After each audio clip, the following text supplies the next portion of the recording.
My name's Jeff, currently working as CEO at Blue Jay Finance. I joined the team about a little bit over a month ago. Today, we'll be mainly talking about Forex protocol, DFX being FX protocol. We'll be focusing on the future of decentralized Forex. So I guess just to kick things off, perhaps, Kevin, if you could introduce yourself as well as talk about, what got you into crypto, what made you start DFX, that would be appreciated. Yeah, absolutely. So I'm Kevin, one of the co-founders of DFX Finance. And what we do is we basically want to enable non-US dollar stable coins, or sometimes we call it foreign stable coins, to be prevalent in the blockchain ecosystem. So what we first built out was our DEX that's focused on foreign exchange. So what we do is we use fiat-backed stable coins that have good on-off ramps, and then we pair it up with USDC to create a US dollar to any other currency market with our very unique automated market maker with a unique bonding curve that's different from what Curve is doing, different from what Uniswap is doing, because what we really do is that we're application specific. And when I say that, I mean that we focus on foreign exchange. So we tailor our algorithm to work with low volatility assets such as like non-US dollar stable coins and pairing it with US dollars.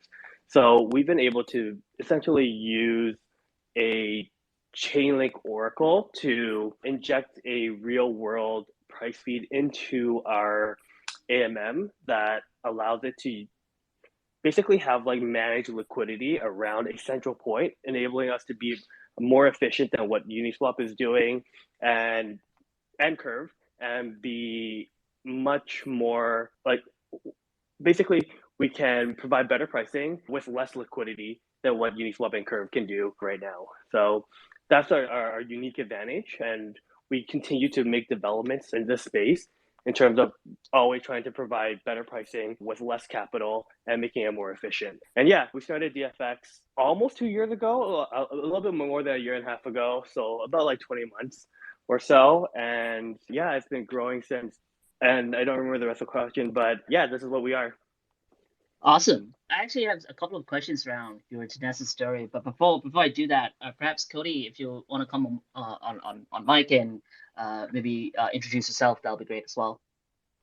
Yeah, sure thing. Thank you for that intro, Kevin. First off, pretty much describes us very well. But I'm Cody. I'm growth marketing and public affairs lead. I came on board September part-time. I spent two months kind of shadowing and seeing exactly, what's going on in the space, I guess, within Forex or decentralized Forex. And I've been in this space since probably mid 2017, just dabbling, looking around for different projects. I come from a military background, spent 8 years as a combat photographer and videographer. Spent some time at SOCOM as well, but I found my love and passion for, DeFi. And so I reached out to Kevin, joined the team again, like I said, and I've been doing this ever since. And he pretty much hit the nail on the head and what we pretty much do. So yeah. Awesome. Awesome. Yeah, let's dig a little bit deeper into the genesis story of DFX. You guys have essentially a super efficient AMM specifically focused on, different stablecoin swaps, right? How did you come up with this idea, and why a specific AMM for Forex? Yeah, that's a really good question. So one of my co-founders and we actually operate a stable coin on off-ramp in Canada.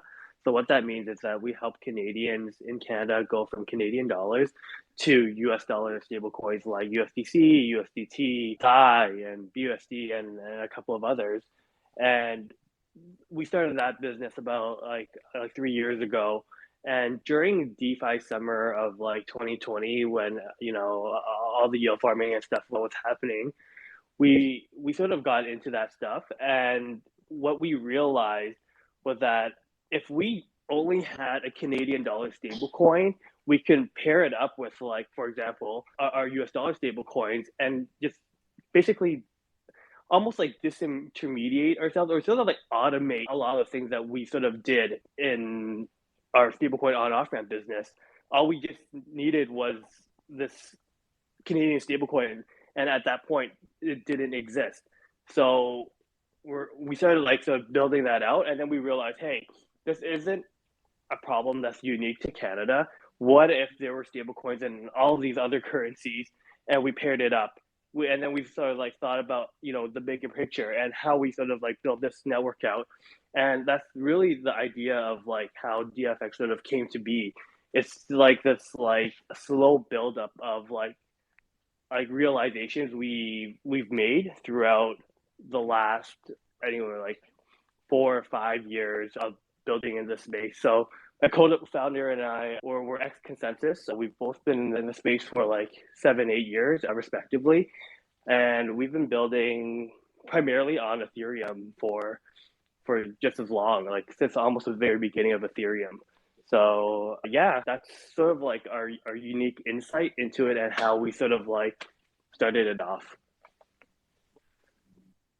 Awesome. So essentially you're building one product and then eventually the kind of figure out, the had an insight on the need around stable coins as well as, the swapping between different currencies. So it almost feels like your byproduct essentially becomes a product, isn't it?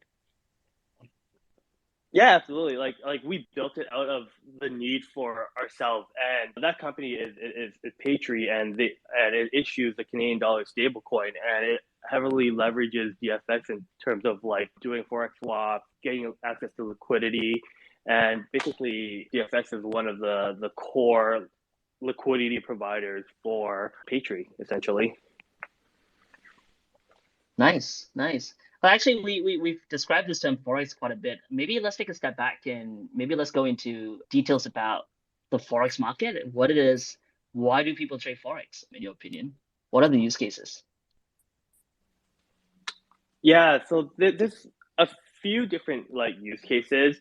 Like we do like what people normally, think of forex is like, hey, you go exchange one currency for another. You do that at your bank, you do it at a money changer, or maybe your credit card does it automatically. So it's just like saying, people go from one currency to another, but we don't, I guess, realize that, you know, Forex is such a ginormous market. It's probably like, if not the largest, like one of the largest like financial markets in the world. And a lot of people probably like throw this number out that it does like $6.6 trillion a day in volume. A lot of that though is probably like heavy forex traders doing a lot of trades using leverage. Forex trading is very like sort of unique. It's built off of leverage because the fluctuation in prices between one currency to another is generally very small.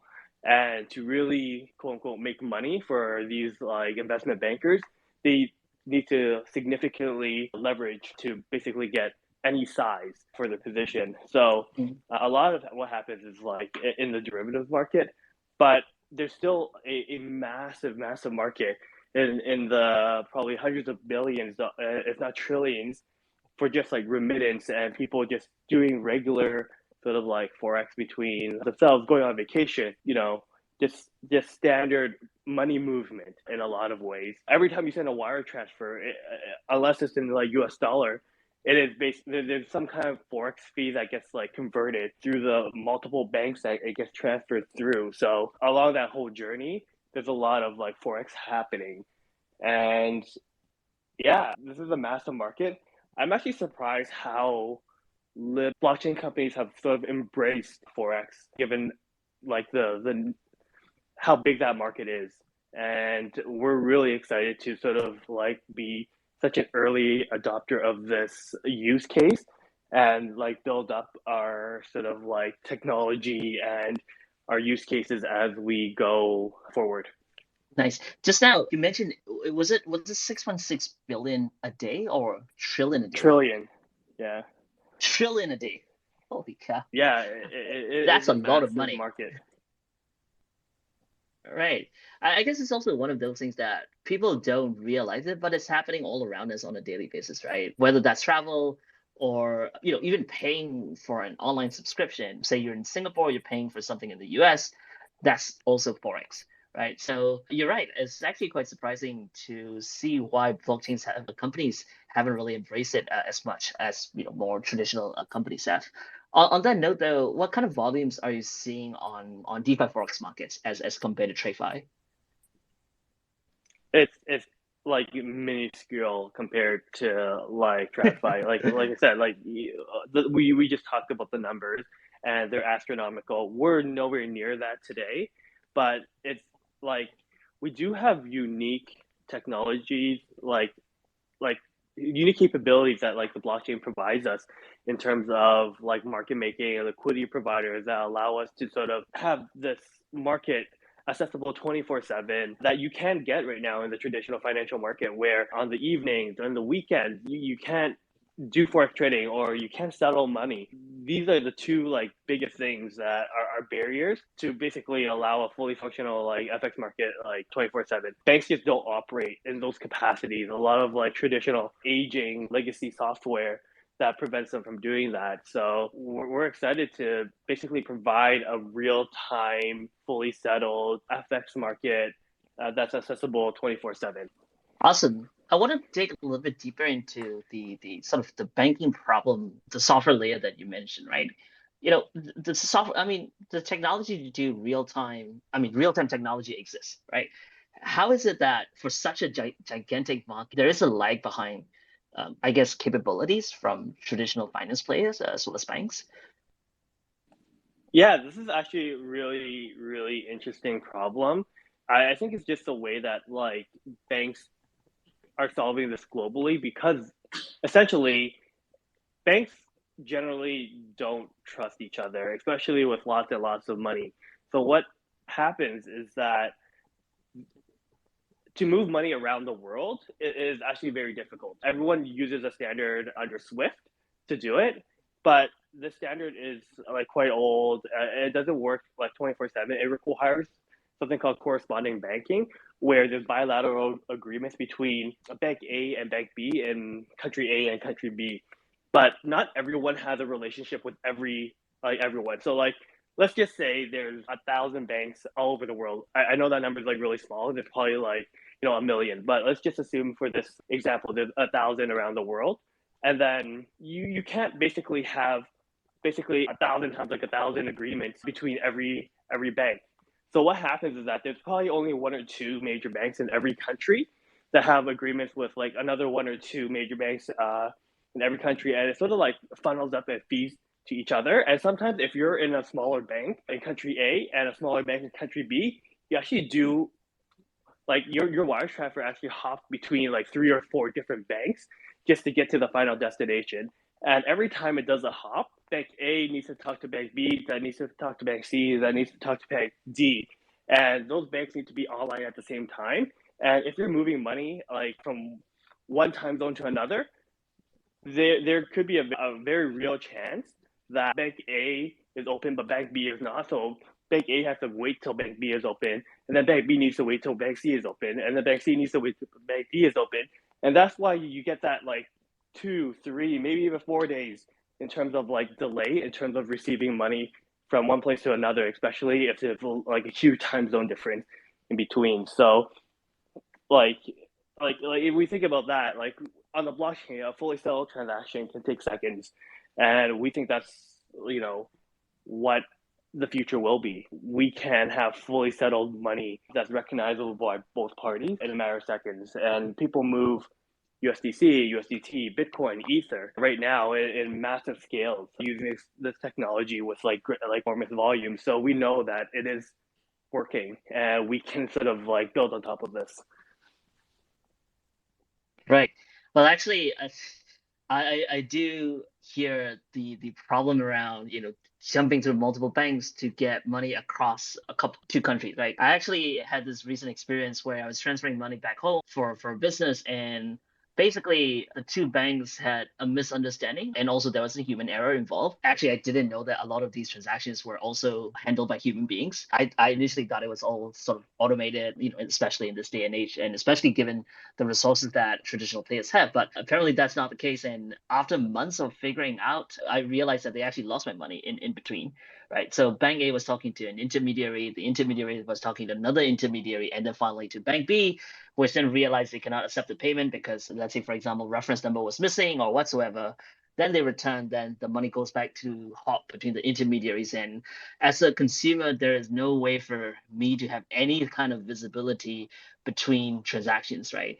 And that actually made me realize how powerful this blockchain technology and crypto in general is, because not only I'm able to track where my money is, but also it happens so quickly that I don't even need to think about it, right? With banking, we talked a lot about trust. Yes, you may trust a bank, but the bank can actually screw up, right? The bank can actually screw up and lose your money, and it's really difficult to figure out. And the best part in my experience was they actually charged me twice to actually track where my money is, especially my money that they lost, right? So I actually even pay even more fees to figure out where my money was, which is not a great user experience. Let's just leave it as that. Yeah, And I'm absolutely. sure, yes, you might have come into something like this before as well, right? Yeah, I, I, I did mainly because it's like before I got into the blockchain stuff about 7, 8 years ago, I was actually working at one of the major banks in Canada in their foreign exchange department, working on building systems that utilize Swift and MT103s, which is the messaging protocol that allows people to send wire transfers. And I understand how manual that process is and how many different fields there are that need to be filled out. And at the end of the day, it's probably just some teller that's like manually data, like, doing data entry into these fields. And, you know, not every teller has like, enormous experience sending wire transfers. And some of these fields get like pretty like, tricky, or some of them, they might not understand what they're used for. And that's where like, the problems start occurring, right? Like, what we see with Right. like the blockchain, the traceability, open up user scan, you see where the money is, how long it's going to take, and the whole traceability of the whole transaction record. And you can sort of like trust that. And like just seeing that like receipt, seeing that like that flow is incredible. Right. Right.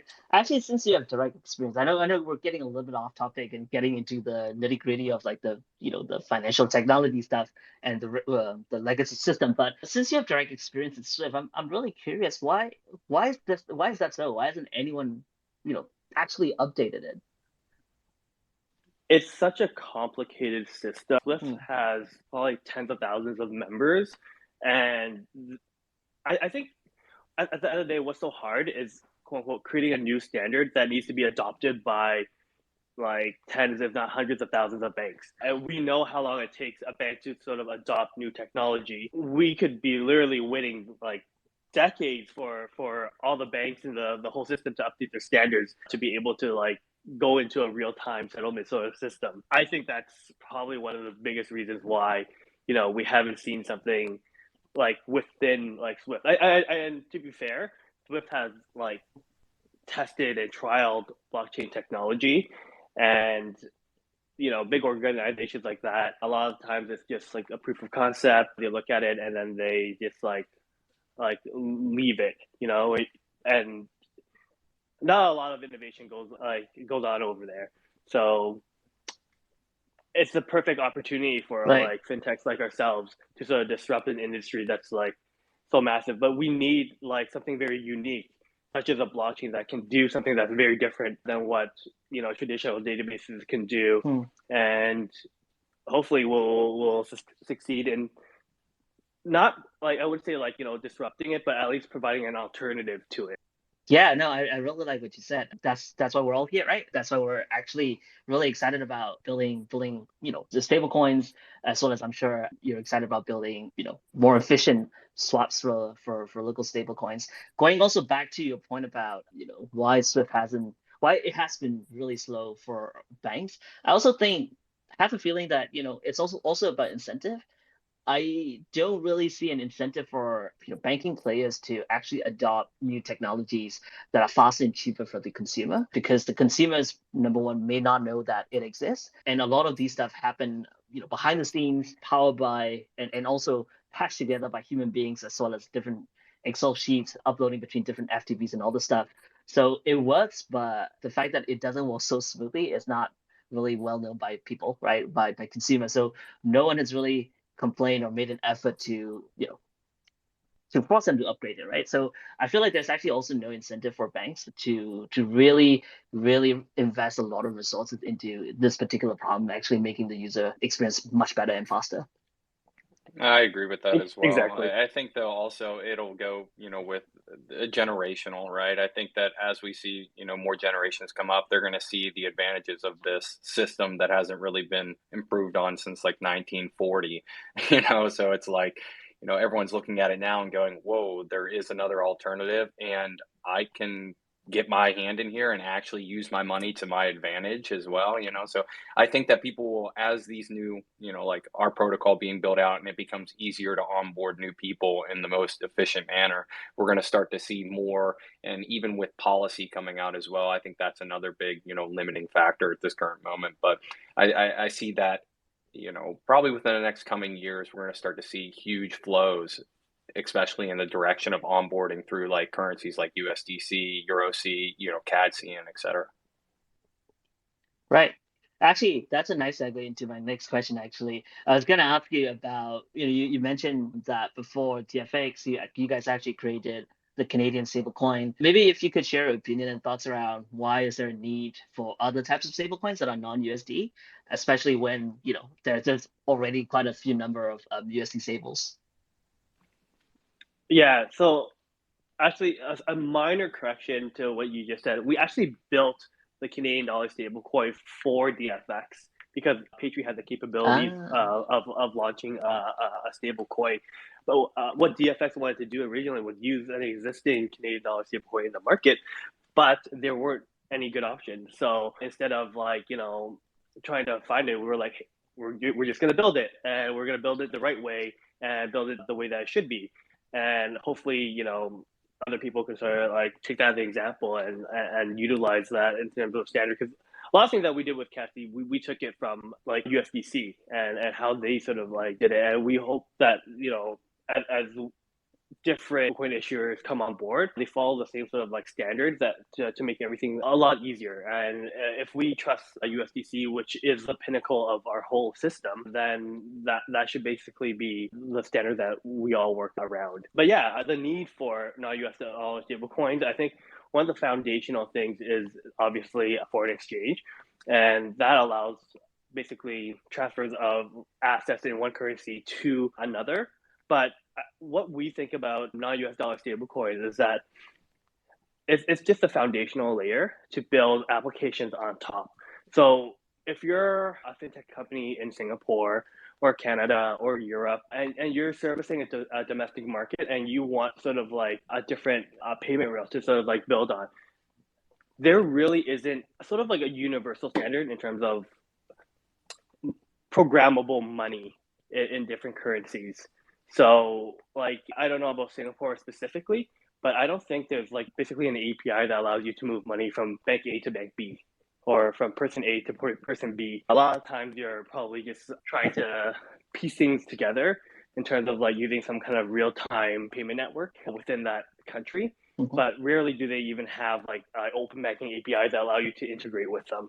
So what we're trying to encourage is basically localized adoption of these non-US dollar stable coins to sort of like branch out into their domestic markets and allow them to sort of like build out different use cases. What DFX does is provide a base level use case in foreign exchange that provides liquidity into the market and a use case, like a base level use case for these non-US dollar stable coins. And once you sort of like get that baseline level of liquidity and amount of users using it, you can start really building on top of it and building unique applications. Like it's already embedded into the technology that you can send between person A to person B, so peer-to-peer transfer. So why not build a Venmo like app for every country using these stable coins?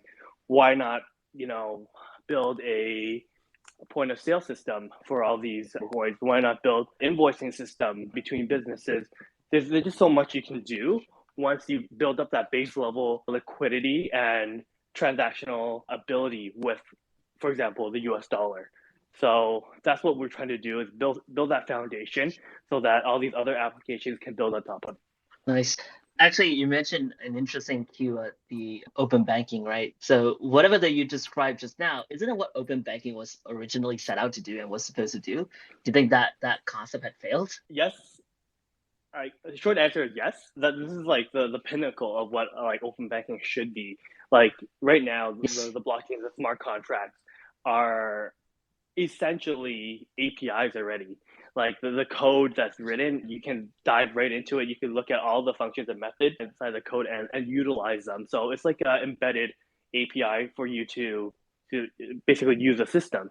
So you don't even have to, you don't need permission from anyone to utilize it. The hardest part of the open banking is every country is doing it differently.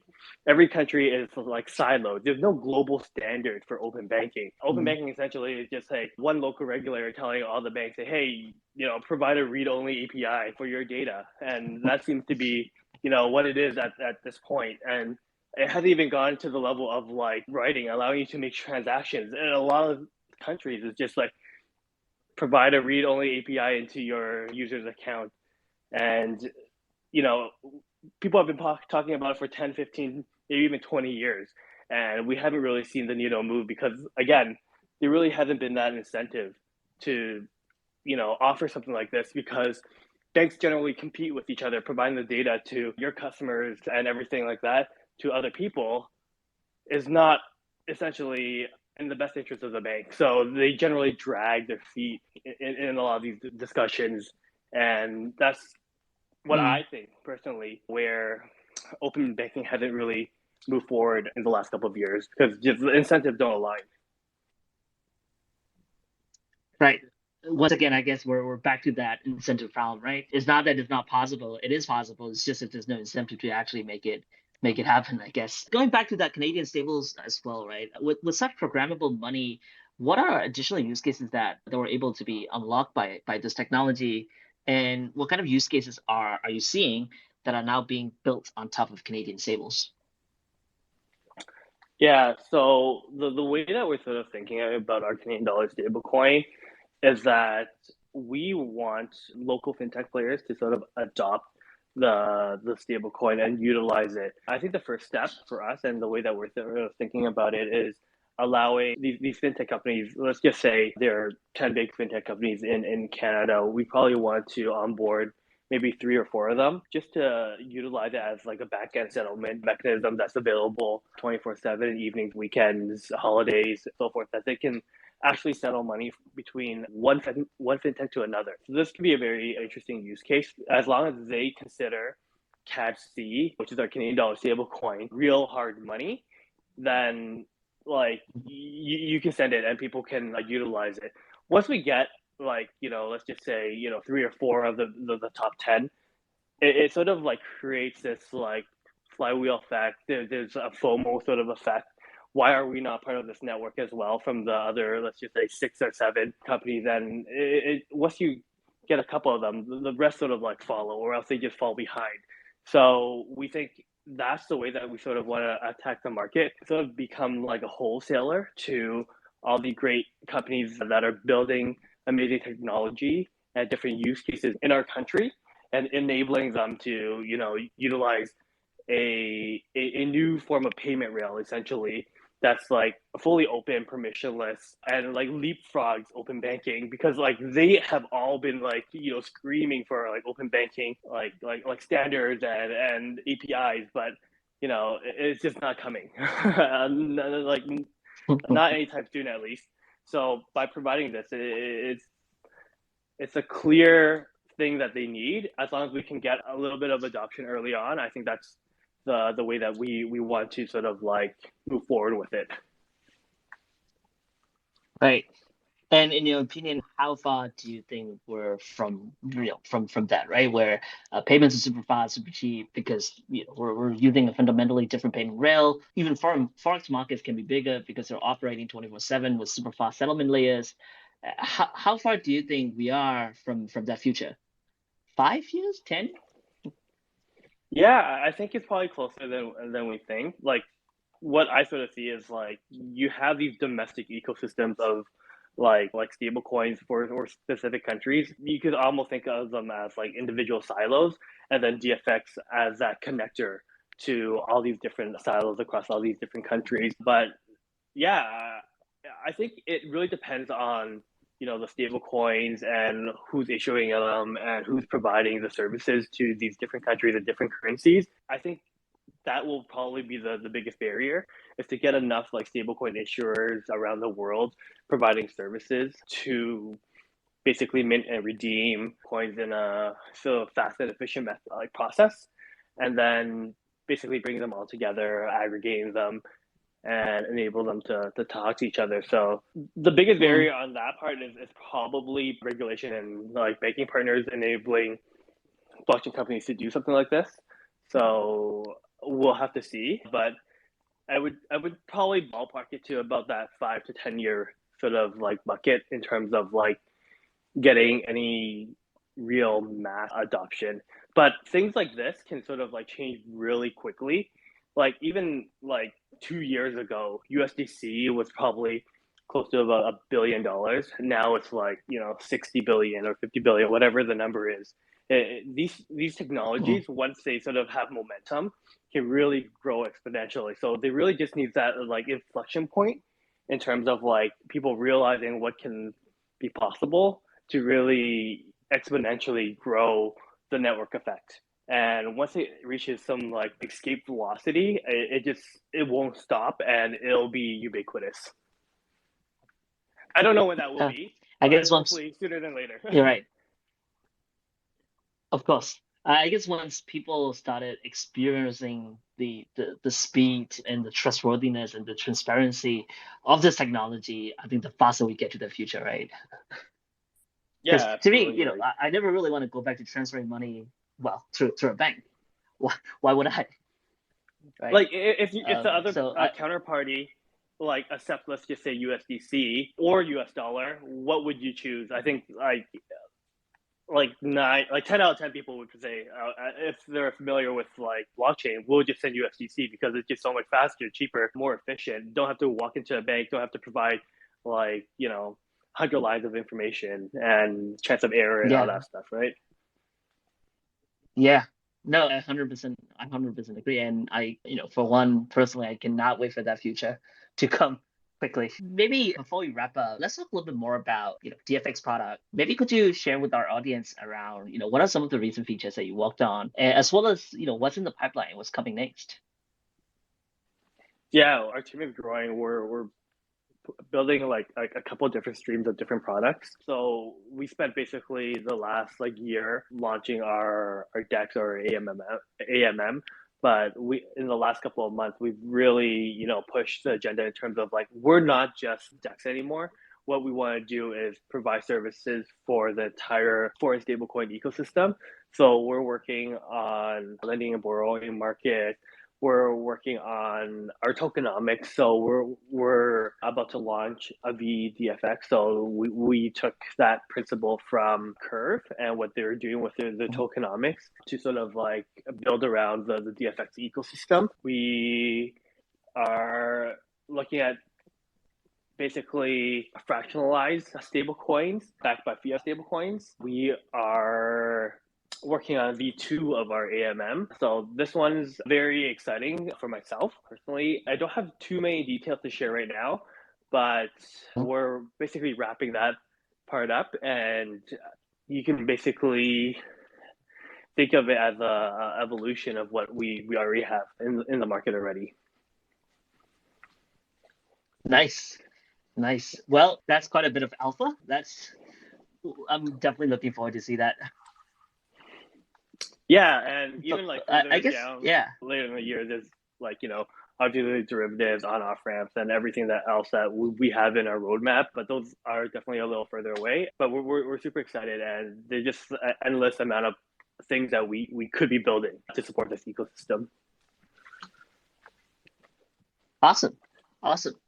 Cool. Yeah, before we wrap up, I just want to also open to the floor that if you have any questions in a bit, we'll open it up to the floor. If you're shy or anything, you can also DM us at Blue Jay Finance, or You can also type in your questions in our chat. And just to also remind everyone that there is actually a special POAP arranged. So towards the end of the call, just take a screenshot that you're in the space, and then we'll send you some details about how you can submit that screenshot and claim the POAP. So it's all there. It's coming soon. Now back to Kevin. I'd like to wrap up this space with a quick fire round where I'll sort of describe a keyword and you respond with the immediate thoughts. Is that okay? All right, let's do it. Cool. We're going to talk about the last non-crypto book or article that you read recently and what you thought of it. So I haven't read a book in a while, but like last article I think I read was talking about like 9% inflation in the US and how that is affecting the economy. I think everyone has been sort of like thinking about that, and there's no way anyone is probably getting basically a 10% raise from their company than bosses. So everyone is going to be hurting. But you that's can a clear push your signal. stable coins into DFX pool to hedge against this inflation. So there you go. A little food for thought. That is very true. I think I mean, our lowest one is at 9%, 9.3. So you're beating the market. There you go. There you go. Yeah. The next one is real world crypto. What do you think about that? When you say real world crypto, I think of tokenization of real world assets. I think stable coins is the low hanging fruit because we're essentially tokenizing something that's very digital. Once we get into basically finding out ways to how to digitize physical matters like properly, I think that's gonna be a whole different ecosystem, and it'll open a lot of doors into unique use cases. Awesome. I think I was actually the last keyword that I'm sorry. Sorry, right. I feel like we're a little far from there yet right now. Right. The last keyword that I was going to describe actually was going to be stablecoins, but you touched upon that, so I actually thought of something better. Let's talk about banks. Okay. What do you think? I think of the word dinosaur when I hear banks. If they don't adopt this technology, it's funny because like banks to be fair, have been transforming over the last decade. They're no longer what we can generally consider as banks. I think they're more of like technology companies now with bigger and bigger like technology budgets that provide quote unquote banking services. And if they don't basically step up on their technology game, they will basically disappear over the next decade. Very true. Very true. We share the same sentiment. Yeah, that's all that I have actually. Ray, Sherry, do you guys have anything to add on or ask Kevin and Cody? Yeah, I think, Kevin talked about, regulation, and it's also one of the very common question when people ask us, what do you see, are the impact of regulation? And usually they follow up after that with like the next question is like, what do you see the impact of like, CBDC then?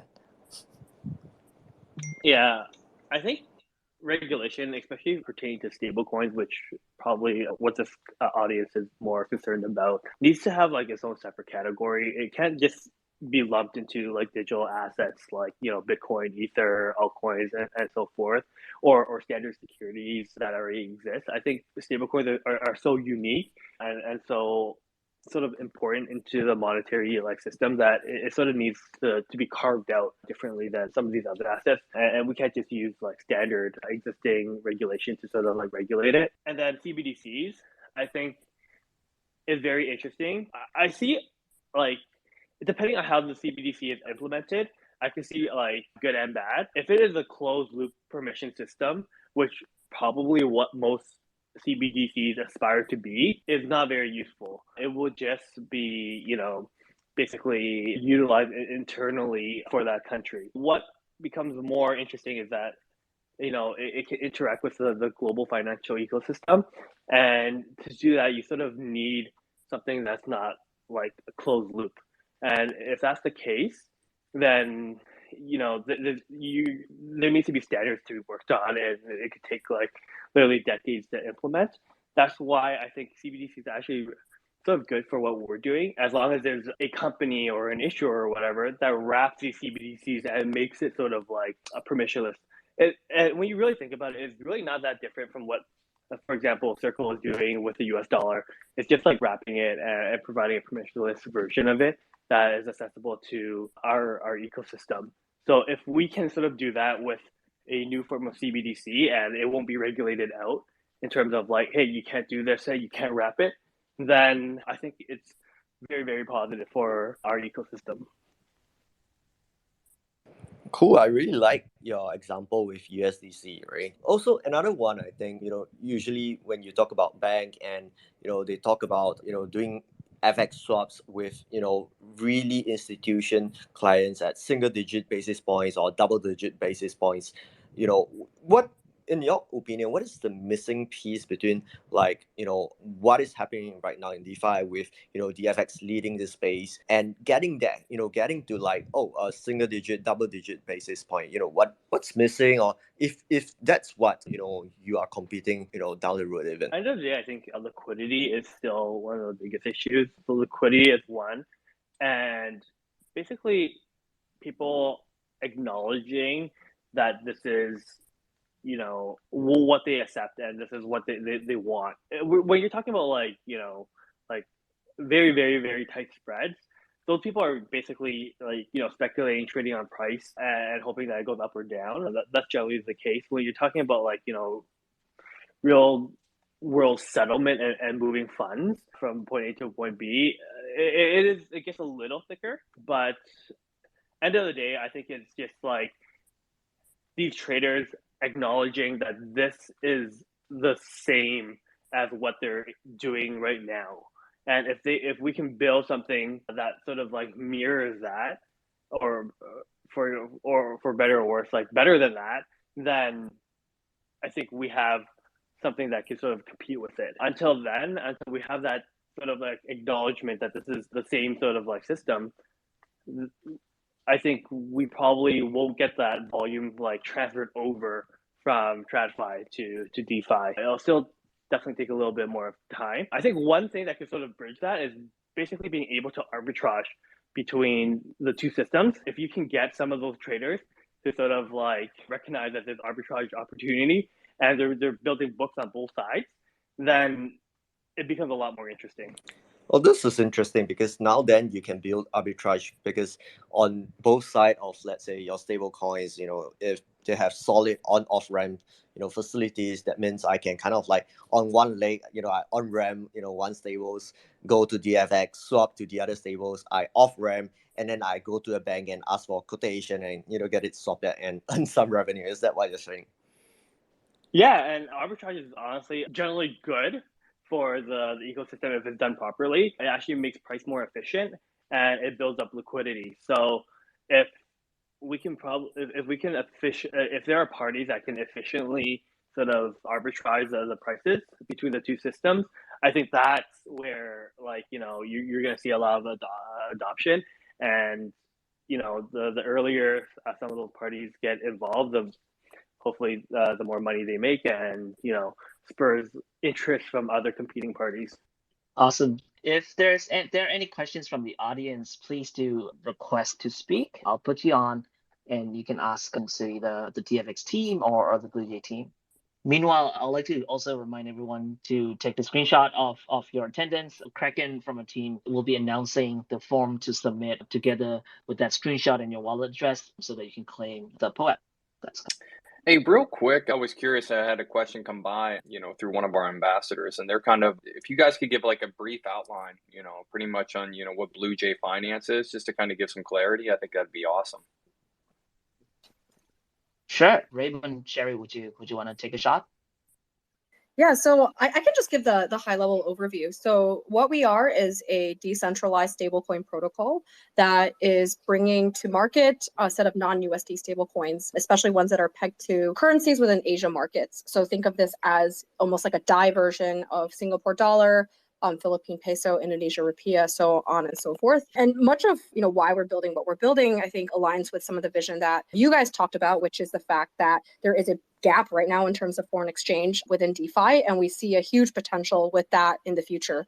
And so while there are, use cases that we want to build around stablecoin yields in DeFi with the non-USD stablecoins, we're also very keenly interested in how this can actually expand to some of the real-world utilities that we discussed here, i.e., for example, cross-border remittances, which is still a massive pain for pretty much everybody who wants to send money from one country A to another country B, but also very much interested in how non-USD stablecoins could actually help bridge some of the financing gaps that we often see in emerging markets, for example, Philippines or Cambodia. And so what we want to do is bring in money that reflects that local currency a bit more so that it can power, some of the lending protocols, for example, like Goldfinch, in providing those loans and something that people are used to transacting in. So that's BlueJ in a nutshell. So we are a stablecoin protocol, but we're keenly focused on building, a primitive of money for the future that brings in more use cases that are useful within DeFi.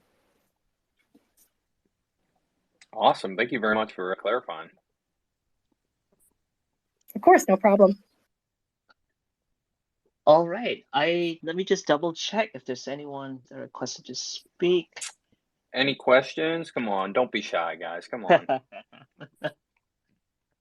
Sometimes people will ping questions, Discord, they're a little shy. Sometimes they'll ask here, but hey, we don't bite. We're just, here to talk crypto.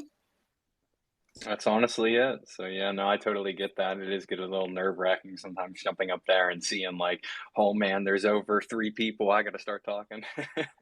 So yeah, whatever question, don't feel pressured or anything.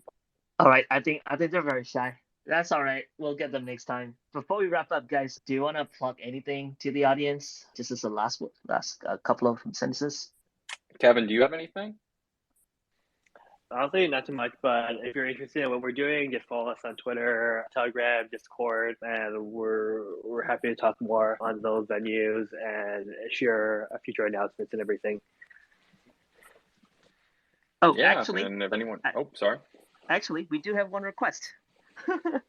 Hold on. Let's Let go. me try to put him on it. IDicJans. Okay.